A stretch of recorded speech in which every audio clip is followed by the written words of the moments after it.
Okay, so Yeah. you know that moment. I think we all do. It's like 3:17 a.m. You're just wide awake, staring at the ceiling. Yeah. And your mind isn't just ticking over, it's properly racing. Totally. Thinking about tomorrow's tasks or maybe replaying some uh, awkward thing you said yesterday. Right. Or maybe just this general buzz of anxiety. You feel completely wired, but somehow you're also exhausted. Exactly. It's such a frustrating feeling, that wired but tired paradox. It really is. And it's a scenario that, honestly, way too many of us are familiar with. And the thing is, what do we usually do?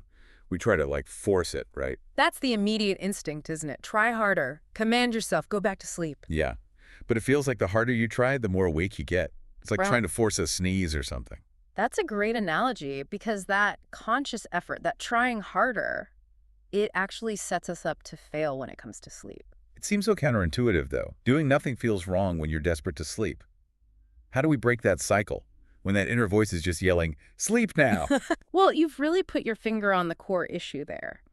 That command, that forceful effort, it actually engages the part of your brain that's responsible for alertness and problem solving, your prefrontal cortex. Oh, okay. So you're basically telling the awake part of your brain to go to sleep. Pretty much. It's like trying to quiet a noisy room by shouting. It just adds to the noise, makes you more alert. Gotcha. So today on the deep dive, we're looking into gentle moves for midnight rest. And our mission really is to explore a totally different path for those middle of the night wake-ups. A gentler path. Yeah, exactly. Instead of fighting that restlessness, we're going to uncover some gentle, almost sneaky movements and some mental tricks too. Things designed to kind of coax your system back towards sleep. It's about working with your body's natural processes, not battling against them, learning how to subtly shift your physiology. Right. Leveraging that built-in relaxation response that we all have instead of accidentally hitting the wake up now button. That's the key. Understanding how to activate that calm state. Okay, so before we jump into the how-to, we really need to understand the why.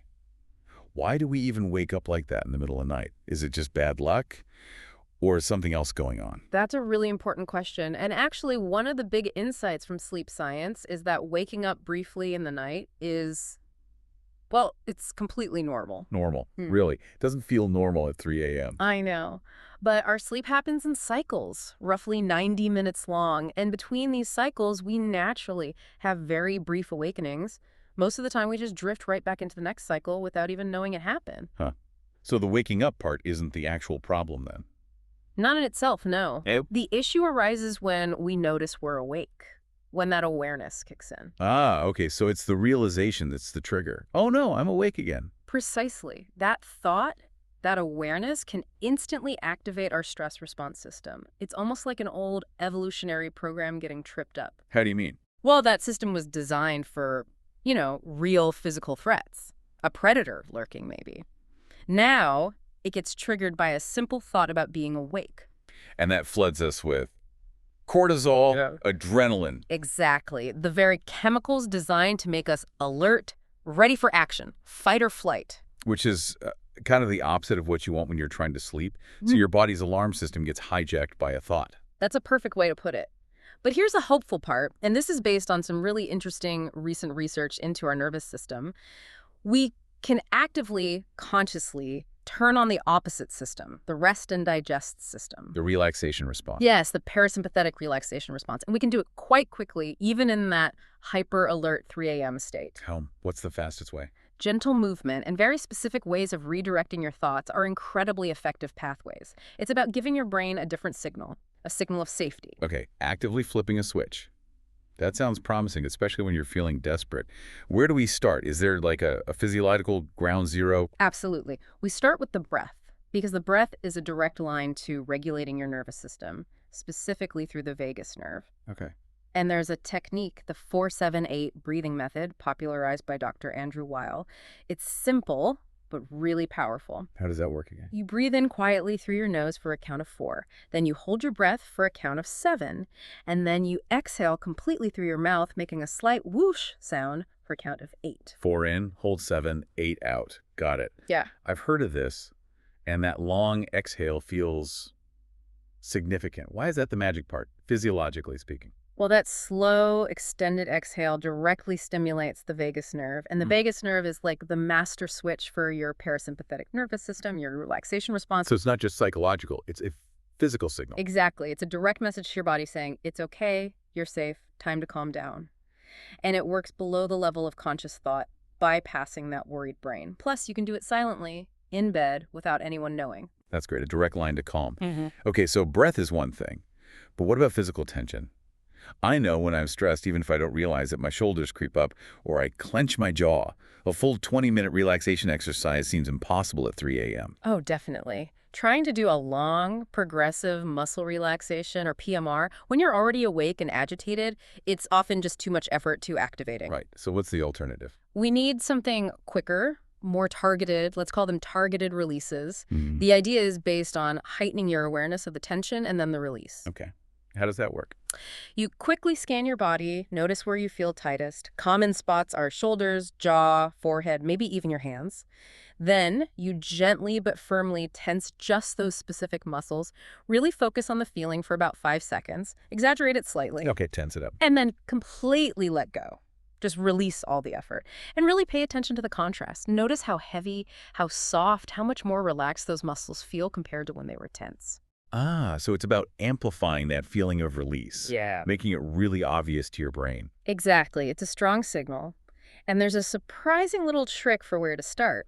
Oh, do tell. Start with your face. Specifically, become aware of your tongue.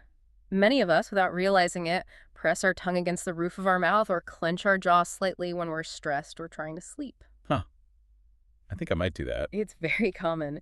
So consciously allow your tongue to relax, to drop away from the roof of your mouth. Let your jaw go slack. It sounds tiny, but releasing that subtle tension there can send a surprisingly powerful wave of relaxation through your whole head and neck. Wow, that's fascinating. Such a small thing having a big effect. Okay, so we've got breath, targeted muscle release. Yeah. Now let's talk about the gentle moves themselves, the ones you can actually do in bed under the covers. Right. These are designed to be super subtle. You don't need to sit up. You won't disturb a partner. They really respect that tired horizontal state you're in. Perfect. What's first? Let's start with a knees to chest hug. Simple, gentle. While you're lying on your back, just softly draw your knees up towards your chest. Okay. Then wrap your arms around your shins or thighs, whatever's comfortable. Just a gentle hug. What's the benefit there? Feels nice on the lower back. It's great for the lower back, yes. But it also provides this gentle, comforting pressure on your abdomen. It's almost like giving yourself an internal hug. It can be very soothing, very grounding, maybe even stimulating the vagus nerve a bit through that gentle pressure. Nice. Okay, what else? A gentle spinal twist, still lying on your back with your knees bent perhaps. Yep. Let both knees gently fall over to one side. Try to keep both shoulders relatively flat on the bed so you get a nice, easy twist through your torso. Don't force it. Just a gentle drop. Exactly. Hold it for a few slow, easy breaths. Then gently bring your knees back to the center and let them fall over to the other side. Feels like you're sort of wringing out the day's tension. That's a perfect description. Yeah. It helps release stiffness along the spine without any jarring movement. Yeah. Very calming. Okay, and we talked about neck tension earlier. Is there an under-the-covers move for that? Absolutely gentle neck rolls. And these are really gentle. You're just slowly, slowly rolling your head from side to side on your pillow. So ear towards one shoulder, then roll gently across to the other side. Precisely. No lifting your head, no effort. Just let the pillow support you. We hold so much tension in our necks and shoulders, and this is a very passive way to just let some of it go. I like that. Passive release. Okay, one more. You mentioned a variation of legs up the wall in bed. How does that work? Yeah, this one's quite clever if your bed setup allows it. If you have a headboard or if your bed is against a wall, Uh-huh. you just need to scoot yourself down the bed a little bit, maybe turn sideways slightly, and then just rest your lower legs up against the headboard or the wall. Ah, okay. So your legs are elevated, but you're still mostly lying down. Exactly. It's a very mild inversion. It helps gently shift blood flow, kind of signals to your nervous system that it's time to rest. It's not about a big stretch, more about that gentle shift in orientation. It promotes restfulness, not just comfort. Clever. Okay, so those are some physical tools, but let's be honest. Sometimes the biggest hurdle is the mind. That 3 a.m. brain chatter. Ah, yes. The infamous 3 a.m. anxiety spiral. It really does feel like our brains pick that specific time to try and solve every problem we've ever had or ever will have. Right. It's like a switch flips, and Yeah. suddenly you're planning, worrying, ruminating. It feels unstoppable. And this is where trying not to think is completely useless, isn't it? Totally. The classic don't think of a pink elephant problem. Yeah. The more you try not to think about your worries, the bigger they seem to get. Exactly. So instead of trying to empty your mind, which is almost impossible when you're anxious, you give your mind a very specific and frankly quite boring job to do. Okay, I'm intrigued. A boring job. We call it the body story. Instead of fighting the mental energy, you redirect it onto something very mundane and sensory-based. How did it work? You start at your toes, and you slowly, in almost painstaking detail, just mentally narrate how each tiny part of your body feels as it rests against the sheets, the mattress. Like my left big toe feels warm, it's touching the sheet, my second toe is... That kind of detail. Precisely that kind of detail. My left foot feels heavy, supported by the mattress. The arch feels soft. You work your way up, bit by bit, no judgment, just observation. So you're basically giving your problem-solving brain a task it can't really solve, just observe. Why is that so effective? What's the mechanism? It does a couple of things. Firstly, it anchors you firmly in the present moment and in your physical sensations, pulling you away from abstract worries about the past or future. Secondly, the task itself is deliberately non-stimulating. Right, describing your ankle isn't exactly thrilling. Exactly. Your brain, particularly the prefrontal cortex that gets so active with worry, thrives on novelty and problems. This task offers neither. It gets, well, bored in a useful way. It shifts brain activity away from high alert patterns towards more restful ones. It gently encourages the thinking brain to power down. That makes a lot of sense, redirecting the energy into something neutral, almost hypnotic. Yeah. Is there anything else in that mental toolkit? Yes, there's a related technique, sometimes called sensory dropping. This is another way to use body awareness, maybe even more visceral than the body story for some people. Okay, sensory dropping, what's that involve? It uses your breath, linking back to the 4-7-8. With each long exhale, you imagine you feel yourself dropping deeper into the mattress. Like you're physically sinking. Yes, as if you're getting heavier, sinking down through the bed, maybe even through the floor below. Each exhale lets you sink a little deeper, letting go a little more. So it's less of a visual, peaceful beach thing and more about feeling. Yeah. Weight. Release. Precisely. It engages your sense of proprioception, your body's sense of itself in space and gravity. It's a very grounded feeling of descent, of letting go into the support beneath you. It bypasses the need for visual imagination, which can be hard when you're anxious, and focuses purely on that physical sensation of release and sinking. Okay, I can see how that would feel really calming. All right, we've got breath work, targeted release, gentle moves, and these mental techniques. Let's put it all together. Paint a picture for someone listening. It's 3.1 scene a.m. They're awake, mind racing. What's the practical sequence? The 3 a.m. protocol. Okay. Step 1, absolutely crucial. Do not look at the clock. Do not pick up your phone. No blue light, no time anxiety. Got it. Just stay put. Stay put. Eyes closed or softly gazing into the dark. Then immediately go to the breath. Take 3 slow rounds of that 4-7-8 breathing. In for 4, hold 7, out for 8. 3 times. Yes. And while you're doing that, just do a quick, gentle scan of your body. Don't analyze, just notice where it feels tight. Jaw, shoulders, stomach. Just check in. Okay. Breathe and scan. Let's say I notice my shoulders are really tense. What's next? Choose one gentle move based on what you noticed. If it's shoulders, maybe those super gentle neck rolls on the pillow. If your lower back feels achy, maybe the knees to chest hug. Yeah. Just one, chosen for what your body seems to be asking for right then. Listen to your body, pick one move. Okay. Then, as you're either holding that gentle posture or just lying still after the movement, you start the mental piece. Engage your mind with the body story. Start at the toes, detailed description. Yep. Work your way up slowly. And at the same time, layer in the sensory dropping with your exhales. Feel yourself getting heavier, sinking deeper with each breath out as you continue narrating the body story internally. So you're doing both body story and sensory dropping together. You can, yes. They complement each other well. The body story gives the mind its focus. The sensory dropping reinforces the physical letting go. And what happens when, not if, but when your mind wanders off to worries again? That's totally normal, expected even. It's not a failure. The moment you notice you've wandered gently, kindly, without any self-criticism, just bring your attention back. Back to where? Back to the last body part you were describing in the body story, or back to the sensation of sinking with your exhale. Yeah. Just gently guide it back. The act of noticing and redirecting is the practice. Okay. And how long does this whole sequence take? Maybe 5 minutes. 10 minutes at most. Often you'll find you drift back to sleep before you even get past describing your knees or your calves. The whole point is it's quiet, it's internal, it doesn't require getting out of bed. It's amazing how just a few minutes of focused, gentle attention can make such a difference, shifting you out of that alert, anxious state. It really can. But it's also important, as you said earlier, to manage expectations. Right. This isn't necessarily an instant off switch every single time. Exactly. Sleep is more like coaxing a nervous cat than flipping a light switch.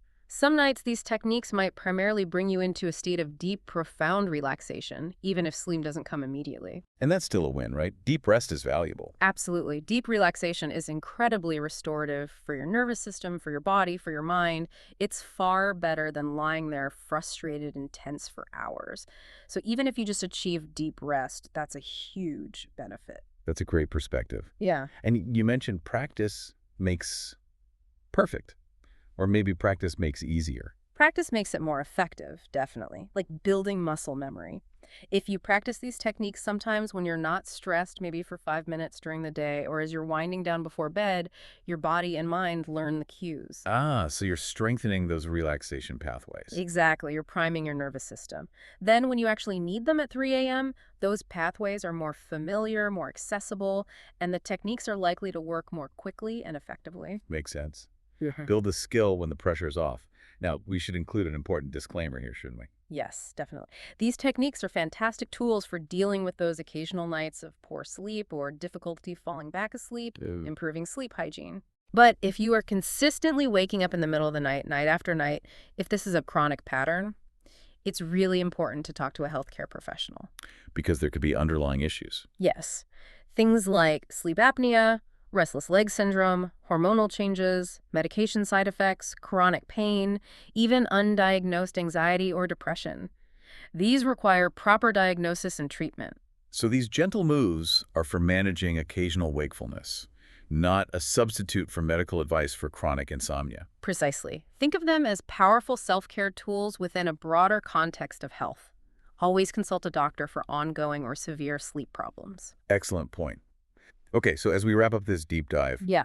the next time you find yourself staring at the ceiling in the middle of the night, that familiar frustration rising, Remember, you're not broken, you're not failing at sleep. It's a deeply human experience. and now you have this toolkit, these gentle, evidence-based ways to work with your body, not against it.